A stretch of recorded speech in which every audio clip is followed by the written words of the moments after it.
आज हम तमाम MLAs असदुद्दीन ओवैसी साहब सदर मजलिस इत्तेहादुल मुस्लिमीन के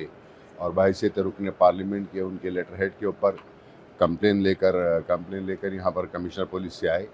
आकर मिले कि गुज़िश्ता दिनों में जो सोशल मीडिया के ऊपर आसाम का चीफ मिनिस्टर हेमंत बिस्वा शर्मा ने एक वीडियो फ़ोटो पोस्ट किया था, एक ज़ईफ़ मुसलमान और एक नौजवान मुसलमान बच्चे को गोली मारते हुए, शूटिंग करते हुए। खैर बाद में वो पोस्ट तो उसने डिलीट किया, लेकिन वो पोस्ट अभी भी सोशल मीडिया के ऊपर है। सुप्रीम कोर्ट की ख़ास तौर पे ये रूलिंग है, सुप्रीम कोर्ट का ये जजमेंट है कि आप किसी के ख़िलाफ़ में ऐसा मजहबी नफ़रत नहीं पैदा कर सकते। ख़ास तौर के ऊपर मुसलमान दाढ़ी वाले शख्स और नौजवान बच्चे के ऊपर गोली मारते हुए हिंदू मुस्लिम फ़िरक़ा परस्ती का जहन और उसकी जहनीत का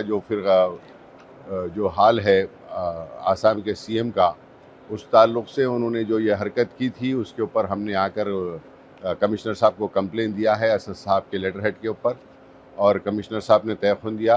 कि क़ानून के मुताबिक इनके ऊपर केस बुक होगा और हम कार्रवाई करेंगे।